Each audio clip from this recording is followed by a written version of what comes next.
je vais vous laisser vous installer. On va commencer.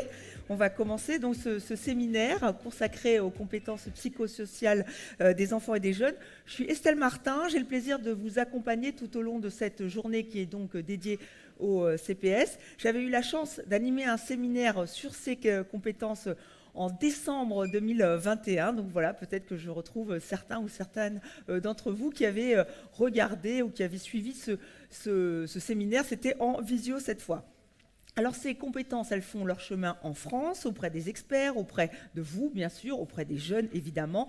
Quelques programmes ont été menés en France, vous les connaissez bien mieux que moi, et aujourd'hui on passe à la vitesse supérieure. L'objectif c'est de déployer les CPS sur l'ensemble du territoire en gardant la qualité, et ce, d'ici 2037. Alors c'est un travail collectif, puisque vous le savez, 9 ministères sont associés pour y travailler, et aussi vous qui êtes au cœur du réacteur, d'où ce rendez-vous aujourd'hui, ici au ministère de la Santé et de la Prévention. Alors merci à vous d'être là dans cette salle Larocque, avec un petit pull ou un petit blouson, parce qu'effectivement, j'espère qu'on va réchauffer l'ambiance, parce qu'il fait quand même assez froid, mais bon, on y veille. Alors il y a vous qui êtes ici en présentiel, et tous ceux et toutes celles qui nous regardent depuis les régions, et notamment ceux qui ont bien chaud et on les envie aujourd'hui, ceux qui nous regardent depuis les Outre-mer, malgré le décalage horaire. Ils vont même participer aux ateliers, donc vraiment merci encore à eux de participer à ce séminaire. Nous sommes là pour débattre, pour réfléchir, pour nous informer, pour voir comment déployer les compétences psychosociales des enfants et des jeunes grâce à l'expertise. Vous aurez bien sûr la parole, vous pourrez poser des questions, il y a des hôtesses qui sont là. Vous qui nous regardez en région, vous aussi, vous pouvez poser vos questions grâce à un système avec cette petite tablette qui va vous permettre d'être votre porte-parole. Et donc, voilà, vous l'aurez bien compris, l'atelier, n'oublions pas les ateliers cet après-midi, là c'est vous qui allez travailler pour réfléchir au déploiement de ces compétences, tout en gardant la qualité, on le rappelle. Et pour l'heure, on va ouvrir le séminaire, puisque le programme est dense, et je vous demande d'accueillir Caroline Semaille, la directrice générale de Santé publique France.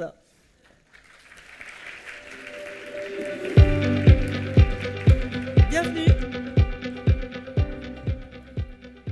Merci beaucoup. Bonjour, chère Sarah, chers Jean, chers collègues. Alors, je sais qu'il fait... Voilà, je suis très heureuse de vous accueillir aujourd'hui en présentiel dans cette Larocque, même si effectivement elle est un petit peu fraîche. Manifestement, c'est pas contre vous, si j'ai bien compris, c'est tous les lundis matin comme ça. Voilà. Donc, sachez-le. Voilà.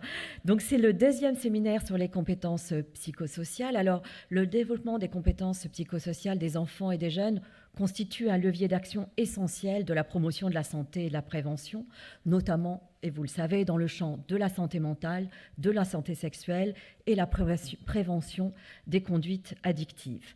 Alors, après plus de 40 années de recherche interventionnelle, nous savons maintenant que le développement des CPS pour améliorer le bien-être et la santé mentale, renforcer les facultés à vivre ensemble, améliorer le climat scolaire, la réussite scolaire et professionnelle et réduire les conduites à risque.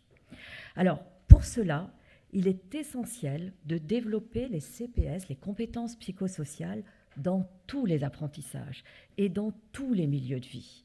Le but est d'agir tôt, tout au long du développement de l'enfant et du jeune.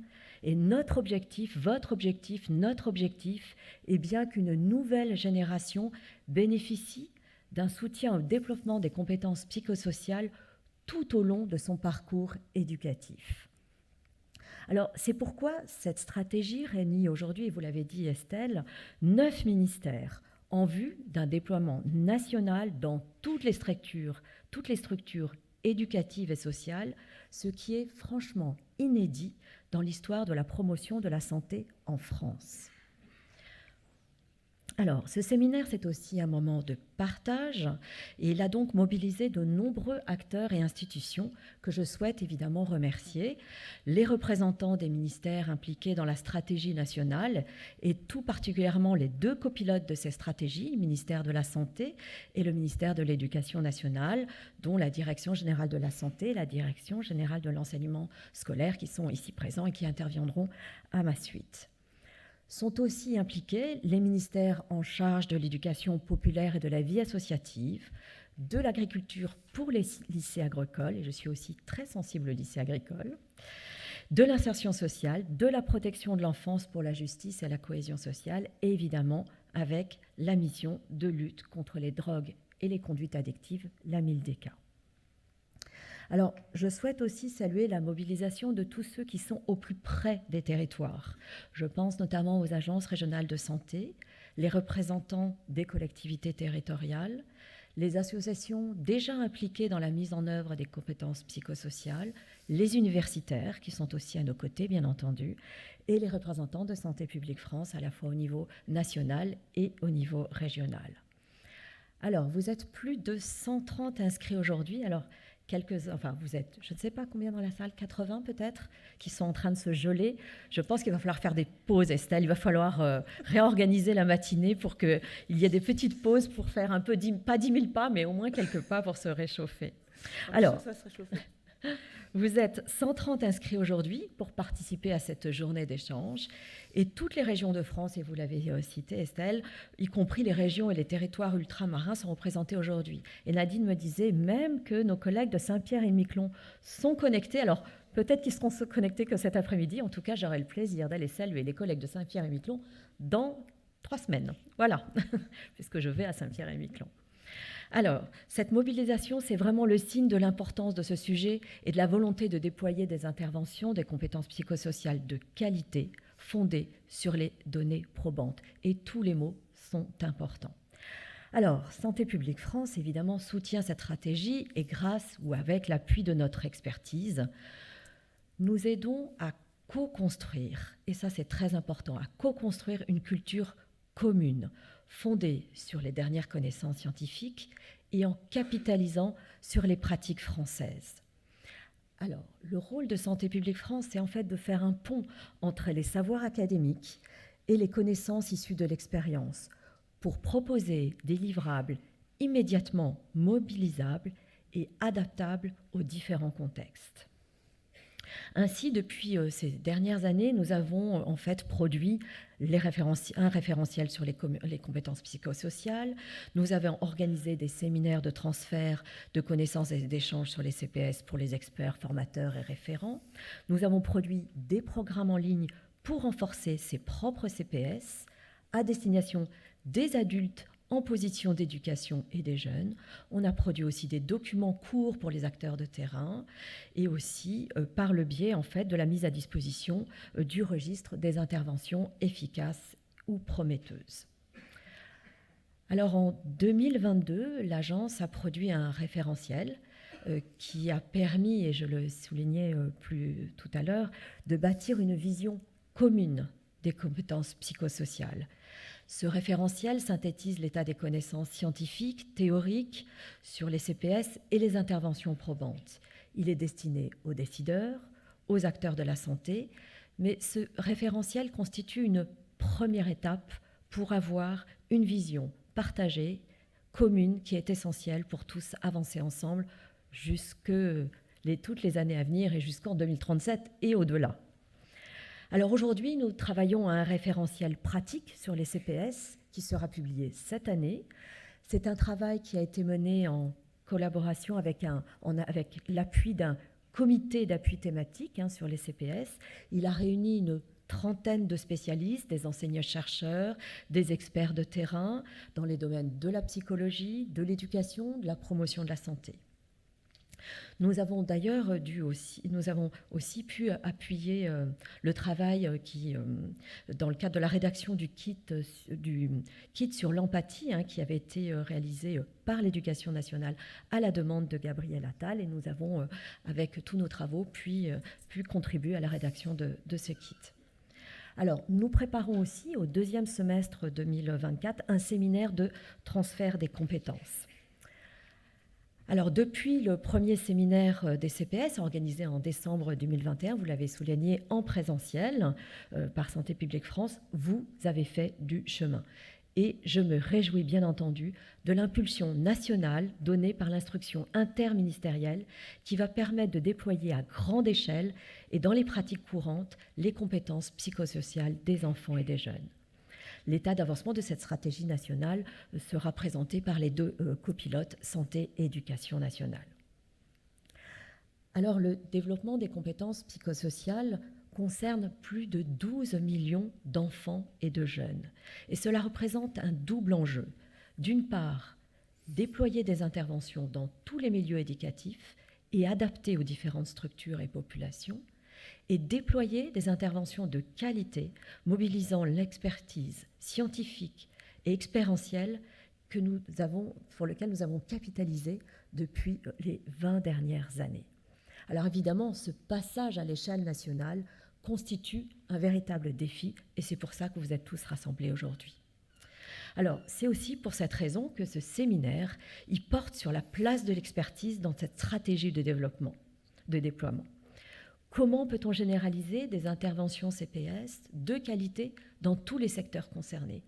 Comment l'expertise scientifique et expérientielle sur les CPS peut-elle être diffusée et intégrée tout au long de la chaîne, du national jusqu'aux pratiques courantes dans tous les territoires? Alors, pour déployer les CPS dans tous les ministères et garantir la qualité des interventions, vous avez dû remarquer que j'ai répété un certain nombre de fois le mot qualité. J'étais très briefée par Nadine. Je l'ai dit parce que c'est très, très, très important de déployer, certes, mais de déployer des interventions de qualité et pour lesquelles nous avons vraiment une vision commune. Nous allons donc aujourd'hui réfléchir ensemble à la diffusion de cette expertise. Nous devons ensemble structurer cette démarche de transfert et la rendre la plus opérationnelle possible.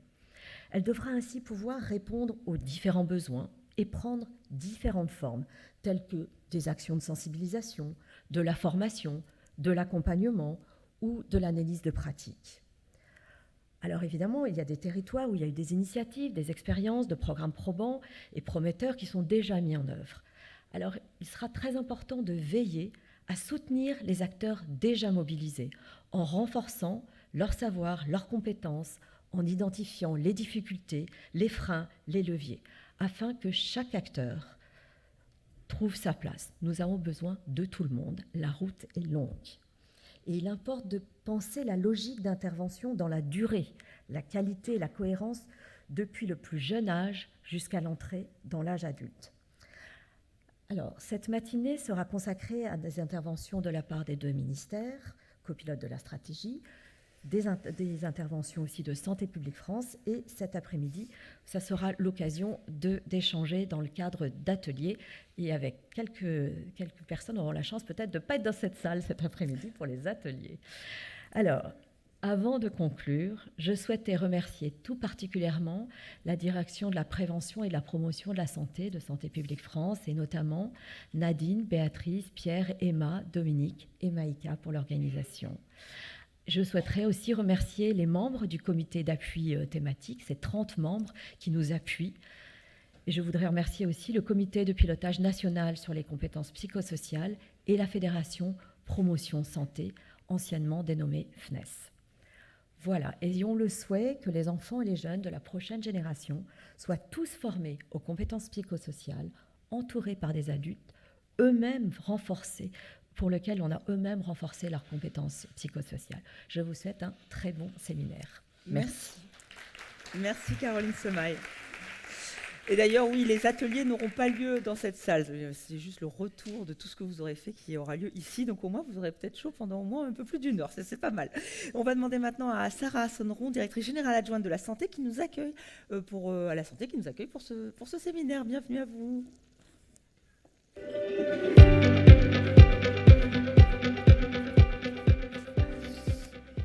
Merci beaucoup, chère Caroline. Merci de cette invitation. Je suis ravie d'ouvrir ce séminaire et de vous accueillir dans ce ministère dans lequel il fait bon, et vous l'aurez remarqué. Mais effectivement, vous n'y êtes pour rien. C'est tous les lundis, je peux vous le confirmer. Je suis heureuse d'être ici, d'ouvrir ce séminaire, parce qu'évidemment, c'est un enjeu d'importance pour le ministère de la Santé que celui de cette stratégie nationale de déploiement des compétences psychosociales.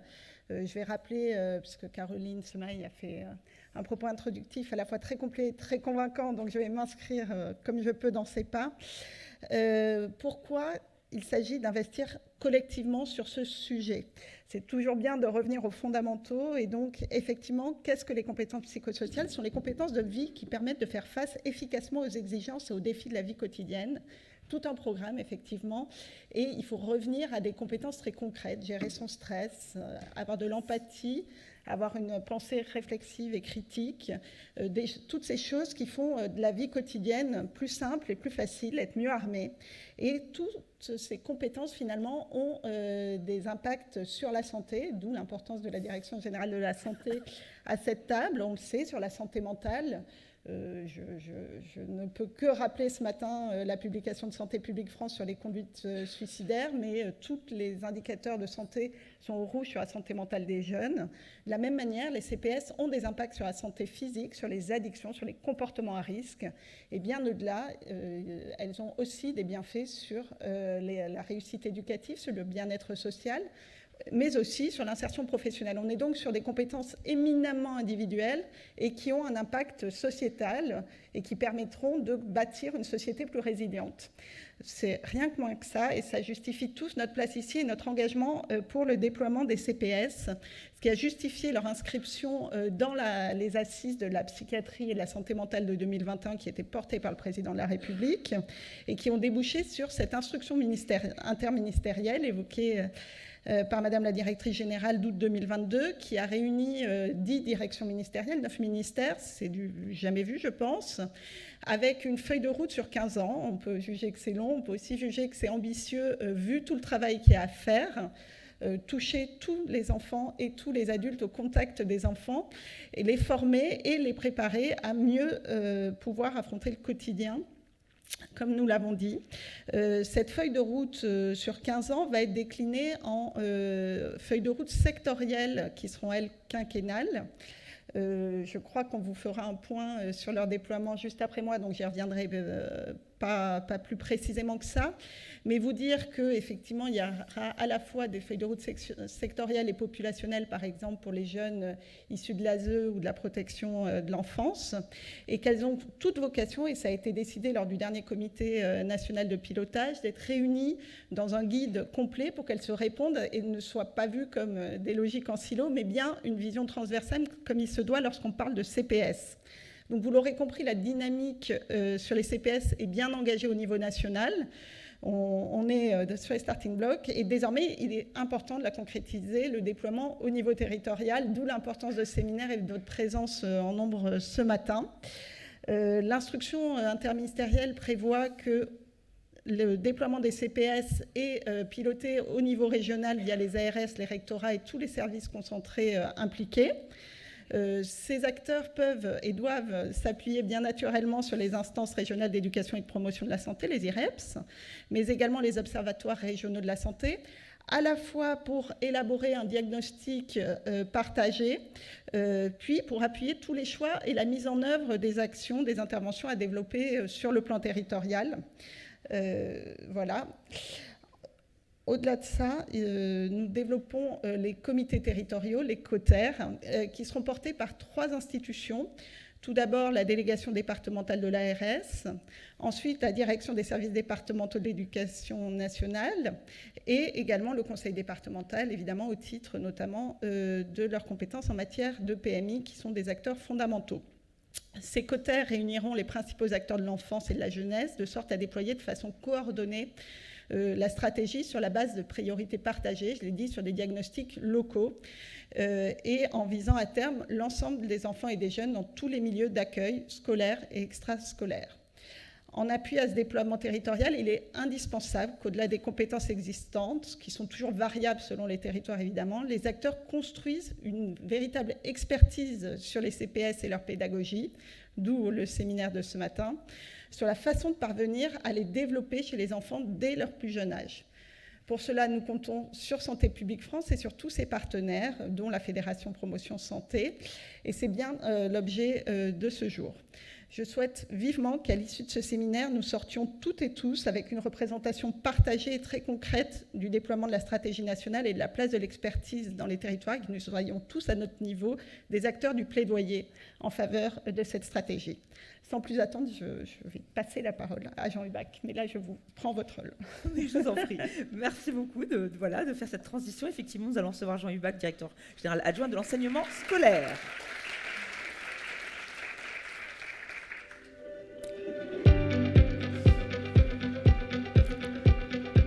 Bienvenue. J'avais gardé mon écharpe, mais je vais me permettre de la retirer. Écoutez, merci beaucoup de me permettre d'intervenir en ouverture de ce séminaire et je suis vraiment très heureux d'être là pour un certain nombre de raisons que je vais pouvoir exposer brièvement. Alors, sans répéter forcément ce que Caroline Semaille et Sarah Sandron ont eu l'occasion de dire et propos dans lesquels je m'inscris pleinement à la fois en termes d'ambition et en termes de modalités pratiques que nous avons à déployer. Au niveau national, je considère que nous avons franchi ces derniers temps un pas décisif et qu'en termes de collaboration, travail collaboratif, et que j'appelle de tous mes voeux avoir franchi également au niveau des territoires et pour ce qui nous concerne au niveau des académies.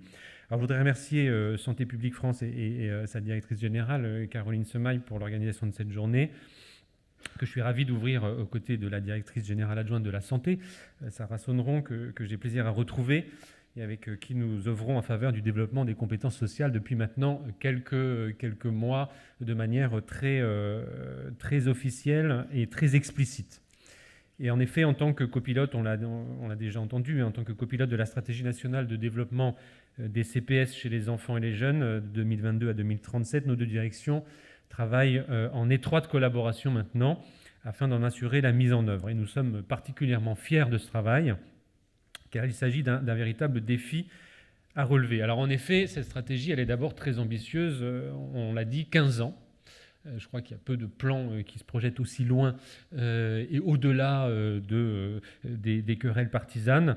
Mais cette date, elle est révélatrice de l'ampleur du changement que nous souhaitons impulser et rendre concret afin qu'une génération entière puisse bénéficier d'un changement de paradigme probablement dans l'approche du développement de leurs propres compétences et de leur capacité à s'insérer dans un tissu social, dans un tissu sociétal et qui soit vraiment le plus épanouissant possible. C'est aussi pour nous une ambition puisqu'il s'agit de revoir, de renforcer les ressources internes de nos jeunes, de renforcer leur pouvoir d'agir, comme on dit, avec un objectif qui est d'améliorer la qualité des relations à soi d'abord et aux autres ensuite. C'est une stratégie qui vise tous les temps de l'enfant. On l'a dit, on l'a redit, nos enfants, nos adolescents passent une grande partie de leur vie, bien évidemment, à l'école. C'est aussi pour ça que je considère que l'école a un rôle majeur à jouer. On a calculé environ 40% de leur temps d'éveil. Après, ça dépend des enfants et de leur âge, mais en tout cas, 40% de leur temps d'éveil, a priori, passé à l'école. Mais ce temps n'est évidemment rien sans l'articulation très étroite avec le temps périscolaire, le temps extrascolaire, le temps dans les familles. Et donc, elle requiert, cette articulation, la bonne cohérence de tous les acteurs. Et à ce titre, il y a un enjeu qui est probablement majeur en termes de modalité de déploiement, qui est celui d'amener tous ces acteurs, tous les acteurs que nous sommes, à partager une culture commune au bénéfice des générations futures. Et c'est sans doute l'objet aussi de ce séminaire que de se fixer cet horizon d'attente. Du côté de l'éducation nationale, je le dis aussi, nous avons 12 millions de jeunes qu'on peut considérer comme captifs. Alors c'est évidemment une chance parce qu'on peut les toucher d'un coup tous ensemble. C'est aussi probablement une exigence très forte pour l'école puisqu'il ne s'agit pas simplement de leur permettre de réussir, il s'agit aussi de leur permettre de s'épanouir. Pape Ndiaye, quand il avait pris ses fonctions, avait insisté pour qu'on mette en avant le bien-être des élèves à côté de leur réussite scolaire.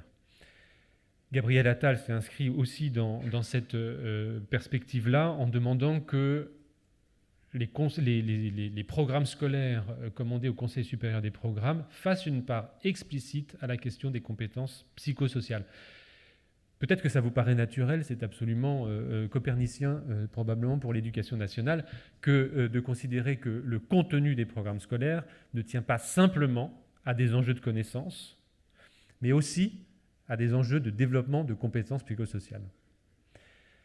Ça peut paraître encore une fois évident, parce que le geste enseignant, a priori, doit être fondé sur cette ambition de développer les compétences psychosociales des jeunes, mais nous ne l'avions jamais dit de manière explicite. Et je crois que dans les projets de programmes que le Conseil supérieur des programmes est amené à livrer au cours des mois à venir pour rénover l'ensemble de nos programmes scolaires de la scolarité obligatoire, école primaire, collège, cette ambition-là donc devra se traduire dans ces projets de programme, et nous y serons extrêmement vigilants du côté de la Direction générale de l'enseignement scolaire. Par parenthèse, pour tout vous expliquer, je vous rappelle que c'est le ministère qui, à partir des projets du Conseil supérieur des programmes, retravaille ces projets et les valide pour les publier. 40% du temps d'éveil à l'école, je le disais, 12 millions d'élèves, et au-delà, je crois, autant de familles. Nous avons un certain nombre de programmes à l'éducation nationale qui touchent directement nos élèves et qui touchent indirectement les familles. Celui-ci, le développement des compétences psychosociales, est, à mon avis, un de ceux qui doit nécessairement, via les enfants, permettre d'avoir un effet levier sur les familles. On l'a vu à l'occasion de déplacements avec mes équipes dans une école maternelle du 18e arrondissement à Paris, avec un programme justement de développement des compétences psychosociales et en particulier de l'empathie. Ce sont des dispositifs qui fonctionnent quand on arrive justement à travailler à la fois sur ce qu'on peut transmettre aux enfants en termes de CPS, mais de ce qu'on peut travailler aussi avec les adultes. Et les deux pans vont ensemble. Et pour le coup, de la part de la communauté éducative, il y a autant de motifs de satisfaction dans ces programmes et d'avancées dans le travail avec les familles qu'avec les élèves. Donc je le disais, on a renforcé dans l'éducation nationale cette place des CPS, et puis depuis un peu moins d'un an, depuis mai 2023, avec la création des délégations académiques au CPS, nous essayons justement de développer un mouvement, une dynamique dans les territoires, dans les académies, en faveur des CPS. L'action justement de ces délégations académiques s'articule au sein des comités d'éducation à la santé, à la citoyenneté, à l'environnement, dont nous souhaitons qu'ils soient davantage un fer de lance en matière de CPS, dans leur déclinaison qu'ils soient académiques, départementales ou locales au niveau des établissements scolaires. Et puis, sans doute, certains d'entre vous déjà associés à ces instances qui ont vocation à être notamment constituées de partenaires et puis qui doivent se traduire, on l'a dit, dans ces fameux comités territoriaux dits cotères qui doivent être un levier supplémentaire à ce travail commun au cœur des territoires. Alors permettez-moi d'insister sur 2-3 aspects, au-delà de la question des programmes scolaires que j'ai évoqués, de ce que nous faisons dans l'éducation nationale. Je parlais tout à l'heure d'un déplacement dans une école maternelle, c'est parce que vous en avez entendu parler sans doute, parce que la presse nationale et quotidienne régionale s'en est fait l'écho. Depuis la rentrée de janvier 2024, un certain nombre d'écoles, 100 au départ, nous en avions demandé 100, et il y en a plus de 1000 qui se sont déclarés volontaires, expérimentent des programmes de développement de l'empathie et des compétences psychosociales pour justement permettre d'avoir un effet sur le climat scolaire et sur la lutte contre toute forme de violence entre élèves. 1000 nouvelles écoles qui viennent s'ajouter à toutes celles qui étaient déjà engagées dans ce type de programme. Alors je n'ai plus le chiffre exact, mais enfin on en a aussi des centaines qui déploient des programmes de consolidation des CPS et qui viennent ensuite être prolongés par des programmes au collège et au lycée, qui sont en général des programmes d'ailleurs qui travaillent sur la santé mentale de nos jeunes et sur la question de la lutte des addictions en priorité. Donc on a progressivement une vraie dynamique qui s'engage, qu'aujourd'hui, à mon avis, nous avons comme nécessité, 1, d'expertiser, et d'expertiser de manière partenariale, et 2, d'essayer d'harmoniser aussi à l'échelle du territoire. Et c'est la raison pour laquelle nous avons travaillé, là aussi de manière partenariale avec Santé publique France, que je remercie à nouveau, à la publication d'un kit de développement des CPS à l'école élémentaire qui doit être enrichi, merci à Claire encore une fois et à ses équipes, de volumes nouveaux, puisque l'idée c'est qu'on accompagne la mise en œuvre progressivement au cours de l'année. Donc une ambition réellement très forte là-dessus. Je l'ai dit aussi, donc les programmes scolaires, je ne reviens pas dessus. Et puis, notre but, et je crois que c'est très important aussi de le redire, ça n'est pas qu'on fasse des CPS un à côté du temps, dans le temps d'enseignement, mais réellement un soubassement du temps d'enseignement. Là aussi, ça veut dire que, en termes de défis à relever, ça n'est pas mince. Et là où nous avons pu voir de manière très intéressante des cours dédiés, enfin des temps spécifiques dédiés au développement des CPS, il est nécessaire que nous passions à la vitesse supérieure et qu'on considère qu'au-delà de ces temps, ce sont bien tous les gestes professionnels qui doivent prendre en compte cette dimension-là. Pour conclure, je voudrais insister sur 2 points. Le premier, c'est que le développement des CPS, et Sarah Sonneron et Caroline Semaille ont pu le dire aussi, c'est permettre que nos jeunes soient disponibles aux apprentissages. Et donc, in fine, c'est favoriser leur réussite scolaire. Favoriser leur réussite scolaire, à terme aussi, c'est favoriser leur insertion professionnelle et leur capacité à interagir avec leurs proches. Donc, cette question de la disponibilité aux apprentissages, pour nous, elle est fondamentale parce que c'est ce qui légitime le fait qu'on le place au cœur de notre système éducatif. L'autre aspect sur lequel je voudrais insister, et c'est sans doute le sens aussi de cette journée, c'est le fait que nous ne réussirons pas seuls. L'enjeu est tel, l'ambition est telle, qu'elle nécessite bien que nous travaillions tous ensemble avec des expertises qui sont complémentaires, qui sont convergentes et qui sont interdépendantes.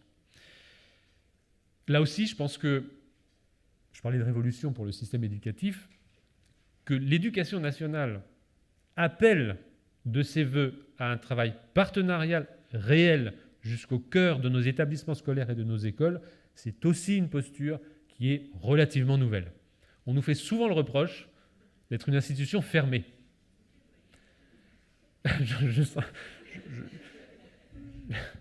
Ça n'est pas simplement qu'un effet rhétorique, ça correspond à une réalité, je pense que vous en témoignez. Là aussi, nous devons arriver à changer. Et appliquer la question des CPS aux élèves, c'est aussi se l'appliquer à nous-mêmes. La question de la communication, la question de l'ouverture aux autres, elle passe d'abord par la question de l'ouverture à nos partenaires. Si je le dis, c'est parce que je pense aussi fondamentalement que nos expertises, pour le coup, ne sont pas concurrentes et que nous avons beaucoup à apprendre de ce que vous êtes en capacité de faire sur nos territoires. Voilà, je ne serai pas plus long, je l'ai été que trop. Je vous souhaite une excellente journée de travail et je serai évidemment très heureux de pouvoir ensuite me faire le promoteur au sein de l'Éducation nationale de tout ce qui pourra être produit, co-construit au cours de cette journée et des temps à venir. Merci beaucoup. Merci Jean-Hubert.